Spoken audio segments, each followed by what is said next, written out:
তো ফাইনালি আমরা এখানে খেতে চলে এসেছি। আর দেখো এখানে আমরা ফার্স্টেই প্রসাদটা গালে দিয়ে দিচ্ছি, কেন কি ফার্স্টেই অন্য আগে প্রসাদটা দেওয়া উচিত, তো তার যার জন্য এসছে তাকে খাওয়া উচিত, তো ওই জন্য তার ভোগটাই আগে আমরা গালে দিচ্ছি। আর আমার খাওয়া কমপ্লিট হয়ে যাওয়ার পর ওদের কাছে থালা দিয়েছিলাম, এই জন্যই দিয়েছিলাম, প্রচণ্ড লাইন ছিল, তো অতটা লাইন দাঁড়ানো অসম্ভব ব্যাপার, কেন আমার মেয়ে আমার করেছিল, তো সেই জন্য আমি এখানে দাঁড়িয়েছিলাম। ওরা আমার থালাটা নিয়ে গেছিলো আনতে, তো ওরা দেখো এনে দিচ্ছে এখানে পায়েস, বোঁদে, চাটনি, পাঁপড় ভাজা সব কিছুই ছিল। তো আমি ওখানে খুব সুন্দর খেয়েছি। একটা জিনিস হলো পায়েসটা অসাধারণ হয়েছিল খেতে। দেখো আমার মেয়েও খাওয়া শুরু করে দিয়েছে পায়েস। আর তারপরে আমরা খেতে এখানে চলে গিয়ে খুবই হাসাহাসি করছি, কেন কি এখানেও একটা কাণ্ড হয়েছে, তো তোমরা সেই কাণ্ডগুলো তোমাদেরকে শেয়ার করব। আর তারপর দেখো পূজারও অনেকটা মন খারাপ, কেন ওর জামাটা নোংরা হয়ে গেছে। তো আমি দেখি আমার এখানে পাঁপড় নেই, পাঁপড়টা গেল কোথায়, তো পাঁপড় ও নিয়ে নিয়েছে, তো এর জন্যই আমরা অনেক হাসাহাসি করছি, তো বুঝতেই পারছো। আর ওখানে গিয়ে আমরা খুব মজা করেছি, আর সত্যি করে আমরা তৃপ্তি করে জিনিসগুলো খেয়েওছি। আর আমাদের যেখানেই ভোগ দেবে আমরা সেখানেই চলে যাই, তো আমাদের ওটা বলতে লাগে না। আর জানি না কীভাবে যে আমরা জানতেও পেয়ে যাই যে ওখানে এই জিনিসগুলো খাওয়া দিচ্ছে। আর ঠাকুরের ভোগ তো আমার অসাধারণ লাগে। আর এদের দেখো ছোটো ছোটো ভাইরা সব দেওয়া নেওয়া করছে, আর এদের তোমরা চেনোই, এরা সব আমার ব্লগে ভিডিওতে তুমি দেখেছো, একে ভালো করে চেনো। এর নাম হলো অমিত, তো না অমিত না সমিত না।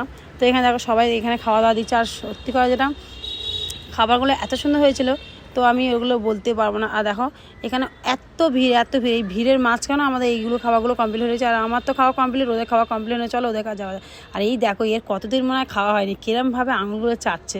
তো যাই হোক বুঝতে পারছে রান্না কত সুন্দর হয়েছে, ওই জন্য রান্না মানে এইভাবে আঙুল চাটছে। তো এমন করে পাচ্ছে, আমি ভাবলাম তো মাছের কাটা পাচ্ছে। তো দেখো তো আমার আর ওদের সব খাওয়াই গেছে, এদের খাওয়াইনি, তো আমি মজা করছি। আমার মেয়ে তো হাঁকও তাকিয়ে আছে, ব্যাপারটা কী হয়েছে বুঝতে পারছে না, কেন ওকে তো ছোটো। তো দেখো তারপর আমি দেখাচ্ছি যে এরা এমন করে খাচ্ছে, খেতে এর গায়ে তার গায়ে এর লেগেছে, এরা সব নিয়ে আলোচনা করছে, এখন ঝগড়া করছে। আর আমার মেয়ে এখানে উলু বানানো শুরু করে দিয়েছে।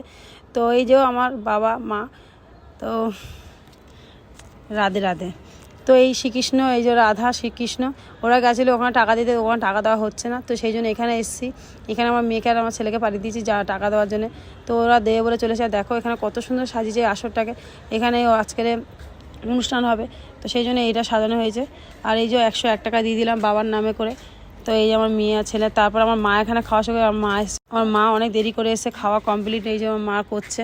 তো আমরা সবাই বললাম চলো আমরা তো ফটো তুলি, মা খাক। তো মা বলতে তো টাকা দিয়েছি, আমি হ্যাঁ আমরা সবাই মিলে টাকা দিয়েছি। পূজা বলে আমি 1 টাকা দিয়েছি। তো এই দেখো এখানে শুরু হয়ে গেছে আমাদের ফোঁটা নেওয়া। তো এই ফোঁটাটার জন্য আমরা অনেকবার ঝগড়া করেছি যে ফোঁটাটা নিয়েই ছাড়বো, তো সেই জন্য চলেছে তিলক আঁকতে। এই দেখো আমার মেয়ে এই তিলক আঁকছে, তো আমার মেয়ে তো খুবই সুন্দর লাগছে দেখতে, রাধে।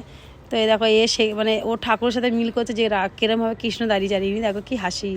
আর এবছরে আমি শুধু নিতে পারলাম না তিলক, বাদে সবাই তিলক না। আর এই যে আমরা ছবি তোলা শুরু করে দিয়েছি, আমার মেয়েতে শুধু উলু বাজিয়ে যাচ্ছে ওর ছবি তুলে। আর সবাই দেখো আমাকে এত ভালোবাসা দিয়েছে, আমার ওখানে গিয়ে খুবই ভালো লেগেছে, সবাই আমাকে খুব ভালোবাসা দিয়েছে। সবাইকে বলছে থ্যাংক ইউ এত ভালোবাসা দেওয়ার জন্য, তোমরা এরকমভাবে ভালোবাসা দিলে আমি ভিডিওগুলো চালু রাখতে পারবো। আর আমার ছেলেকে যেন ফটো তুলতে চায় না, সবসময় চোখ মুখ একা। তো এই ভিডিওটা কিন্তু এখনকার না, অনেক দিন আগেকার ভিডিও। তো আমার কিছু সময়ের জন্য মানে ছেলের পরীক্ষা হচ্ছে বলে আমি ভিডিওগুলো এডিট করতে পারিনি, তো সেই জন্য ওখানে আমি ব্যস্ত হয়ে গেছিলাম। তো এখানে দেখো আমাদের ওখানে একটা জিনিস দিয়েছে, সেটা তোমার শুনে নাও মুখ থেকে। ওখানে দিদি ভগবান শ্রীকৃষ্ণ গীতা দেখো, ভগবান দেখাবি তো, এটা হচ্ছে ভগবান।